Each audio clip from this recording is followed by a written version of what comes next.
A split S is a half aileron roll to inverted, followed by a half loop.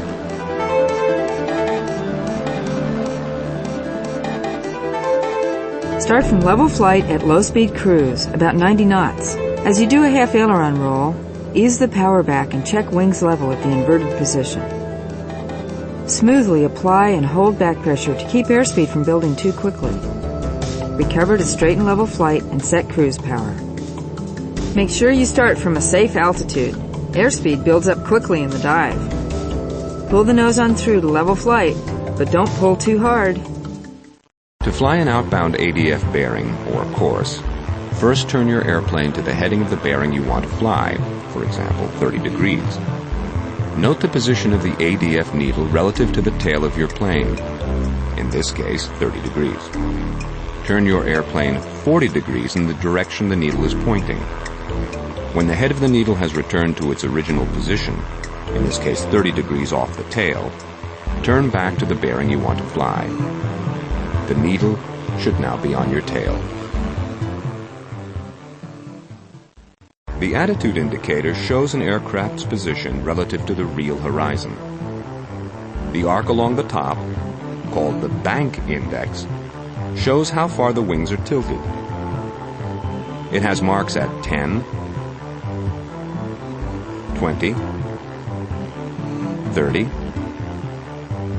60, and 90 degrees of bank. Lines above and below the horizon line show the pitch attitude of your airplane. An airplane has three primary control surfaces. Ailerons, located near the wing tips, move simultaneously, one up, one down, to bank or roll an airplane about its longitudinal axis. The rudder, mounted on the vertical stabilizer, swings left and right to control yaw, rotation about the airplane's vertical axis. The tail also includes an elevator, which controls the airplane's pitch attitude, or movement about the lateral axis.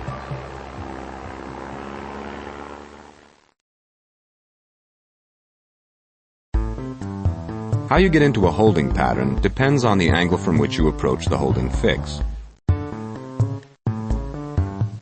If you're coming from the inbound leg side of the fix, you will probably use a direct entry. When approaching a fix from the opposite side of the inbound leg, use either a parallel or teardrop entry.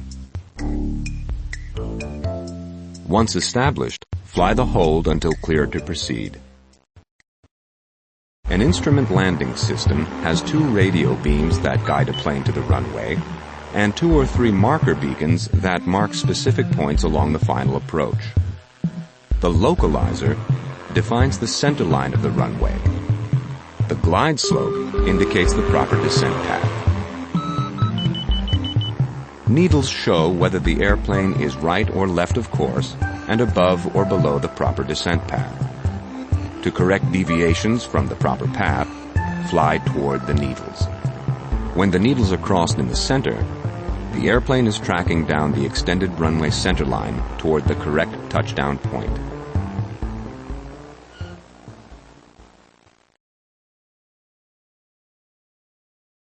Some instrument approaches require that you fly away from the airport and then reverse course before descending. This course reversal, called a procedure turn, looks something like a figure traced by an ice skater. First, fly outbound from the final approach point for 2 to 3 minutes. Next, turn 30 to 45 degrees left or right. The direction depends on the specific instrument approach you're flying. Hold that new heading for about 30 seconds. Now reverse course by making a standard rate turn for 1 minute. Hold this heading until you start to intercept the final approach course. Up to a point, increasing the angle at which the wing meets the oncoming air increases the amount of lift the wing produces. But when that angle, called the angle of attack, reaches a specific value, the air flowing over the top of the wing becomes turbulent. At this critical angle of attack, lift suddenly drops, and the wing stalls. S-turns across a road teach you to fly a precise track over the ground by compensating for wind drift. Start the maneuver by flying perpendicular to a road or other straight reference line. It's best to begin by flying downwind. As you cross the road, smoothly bank left or right and fly a half circle back to the road. Adjust bank angle as necessary to compensate for the effect of wind on your ground speed.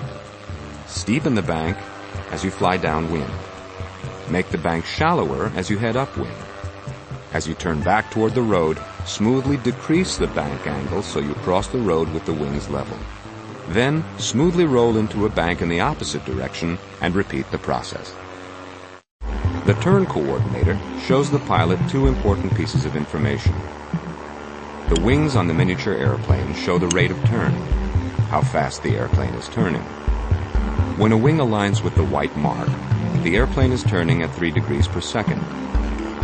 At that rate, called the standard rate, the airplane completes a 360-degree turn in 2 minutes. The inclinometer, commonly referred to as the ball, shows the pilot if the turn is coordinated or properly balanced. When the ball slides towards the inside of the turn, the airplane is slipping.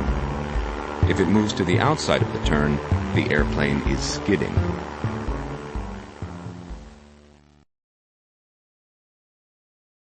An airplane turns because its wings lift or push it around the corner, not because the nose swings left or right as in a car. To turn, a pilot banks the wings to deflect some of their lift to the side. This horizontal component of the wing's total lift is what turns the airplane. A thunderstorm develops in 3 stages. During the initial or cumulus stage, updrafts push moist, unstable air aloft. As the air cools, water vapor condenses, releasing heat that pushes the air higher and creates towering cumulonimbus clouds. Rain begins during the second or mature stage, which presents the most violent weather, including lightning, hail, and severe turbulence. Strong downdrafts are the main feature of the third or dissipating stage. They rapidly exhaust the storm's energy, leaving fragmented clouds behind. The Visual Approach Slope Indicator, or VASI, helps you maintain a safe descent path to the runway. Each set of VASI lights projects white and red beams. When you see 2 white lights, you're too high. If you see 2 red lights, you're too low. If you see a red light above a white light, you're on the proper descent path. To intercept a VOR radial, first select the VOR radial or course that you want to fly. Set that course in the OBS, for example, 90 degrees. Turn your airplane to the heading shown on the OBS. Check the To From indicator to see if you're flying toward or away from the station. And then check the needle to see if you're left or right of the selected course. Using the heading indicator, turn about 20 degrees towards the needle. Hold that heading until the needle centers. Then turn back to the heading that matches the course set on the OBS. Airplanes traveling through the air leave a wake, like a boat moving through the water. At each wingtip, high-pressure air below the wing curls up and around toward the low-pressure area above the wing. A large jet creates powerful vortices that can flip a small airplane flying too close behind. During takeoff, vortices appear as the pilot raises the nose of the airplane. Plan to lift off before you reach the jet's liftoff point.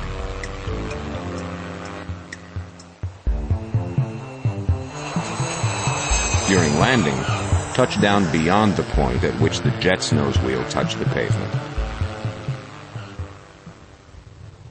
A wing creates lift by splitting the air. Air flowing over the curved upper surface travels faster than the air below, creating an area of low pressure above the wing and relatively high pressure below. This difference in pressure generates an upward force, lift, that balances weight and keeps an airplane aloft. In an aileron roll, the airplane rotates 360 degrees around its longitudinal axis, with the nose rotating around a point on the horizon. Pick a reference point on the horizon, a cloud or a road. Pull the nose up smoothly. Hold that pitch attitude and move the stick to the left, quickly but smoothly. Watch the nose of the airplane rotate around the horizon. Remember that the ailerons control roll rate. Keep the stick over to the side until you're ready to stop the roll. To fly a standard traffic pattern, approach the airport on the entry leg, usually at a 45-degree angle, with the nose of the airplane pointed at the middle of the runway you want to land on. About 1/2 mile from the runway, turn to the downwind leg, parallel to the landing strip. Fly straight ahead until you're about 45 degrees from the touchdown point. Extend the flaps to 20 degrees and turn to the base leg. Check for other aircraft, then make the turn to final so that you roll out aligned with the center of the runway.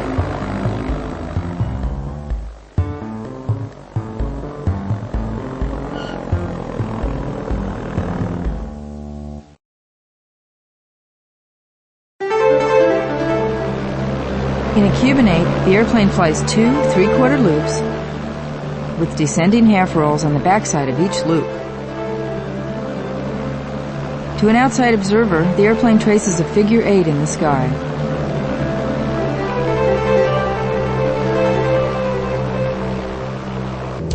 Line up with the road.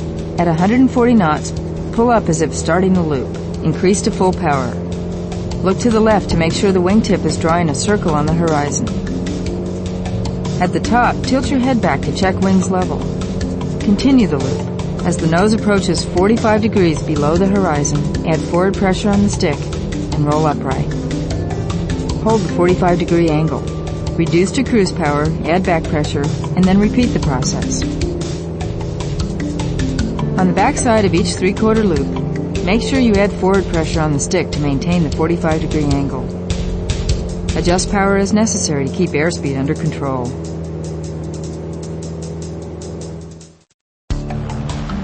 A hammerhead is a zero airspeed turn from vertical flight, with the airplane pivoting 180 degrees around one wingtip.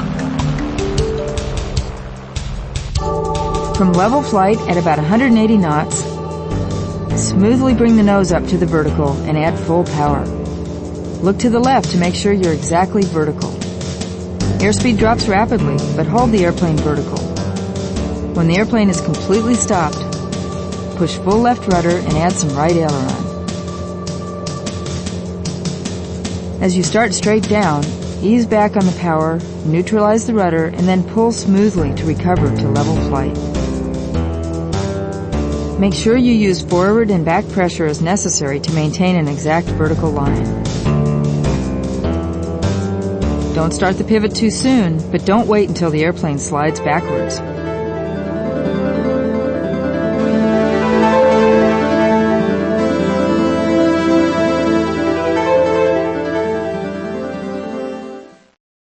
There's beauty and freedom in all forms of flight. Like space exploration, aerobatics takes the envelope one step further. Aerobatics combines everything I've loved since I was a child.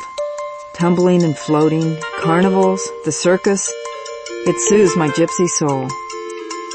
Each flick of my wrist is like twisting a kaleidoscope, giving me endless combinations of shapes and patterns in the sky. Whether you're an armchair traveler or a seasoned competitor, to be good you have to practice and practice. And rest assured, there's gratification in the pursuit of form and perfection. Now it's your turn to take to the sky for the ultimate reward, to fly like a bird. So let's go flying and have some fun. The loop is a 360-degree vertical circle.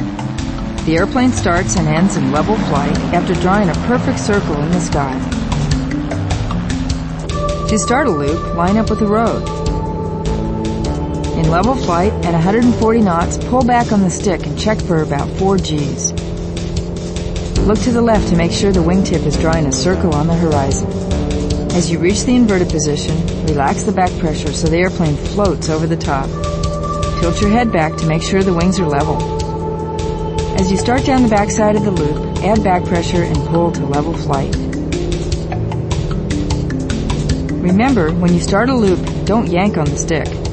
Use steady, smooth pressures throughout the maneuver.